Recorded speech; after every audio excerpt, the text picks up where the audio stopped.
মানে বাম পাশে কোনো হরফ জোড়া দিয়ে লেখা যায় না, এগুলোকে বলা হয় গায়ের হরফ। যেমন আলিফ, দাল, জাল, র, সা, ওয়াও। ওটা হলো ছয়টা, আর একটা হলো হামজা। এই সাতটা আলিফ, দাল, জাল, র, সা, ওয়াও, হামজা।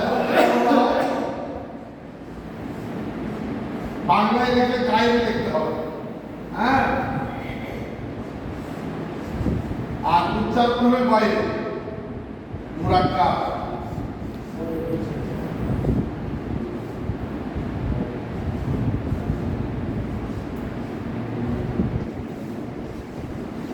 বাইরে মুরাক্কাব হরফ, হরফ মানে অক্ষর।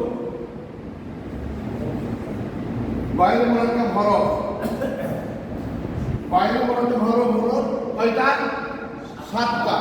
এই হরফগুলোর কোনো ক্রমেই বাম পাশে কোনো হরফ জোড়া লাগবে না। এই হরফগুলোর বাম পাশে কোনো হরফ জোড়া লাগবে না। এই হরফগুলোকে কি বলা হয়? বলেন গায়রে মুরাক্কাব। বলেন গায়রে মুরাক্কাব হরফ সাতটি। গায়রে মুরাক্কাব হরফ সাতটি।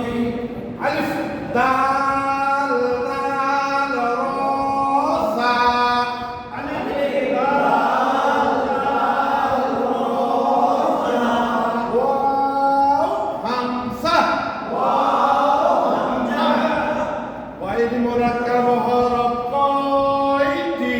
গায়রে মুরাক্কাব সাতটি। কি?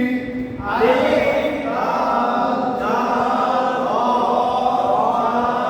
ওয়াও, হামজা। এই সাতটা হরফ বাদে বাকি যে 22টা হরফ আছে, এই 22টা হরফকে বলা হয় মুরাক্কাব হরফ। এই 22টা হরফকে কি বলা হয়? মুরাক্কাব হরফ। এই মুরাক্কাব হরফের বাম পাশে যে কোনো হরফ জোড়া দেওয়া যায়। এইগুলা হরফও জোড়া লাগে আর মুরাক্কাব হরফও জোড়া লাগে। এই দুটো মুরাক্কাব হরফ।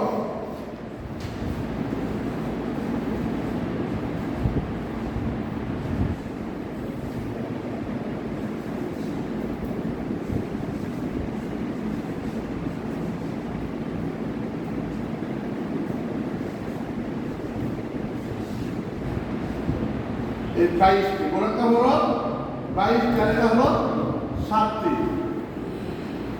এই 22টি হরফ আমরা কি কি এই 7টা বাদে সবগুলাই, এই 7টা বাদে সবগুলো, এই 7টা বাদে, এই 7টা বাদে সবগুলো। তাহলে এই 7টা বাদে কি কি আছে?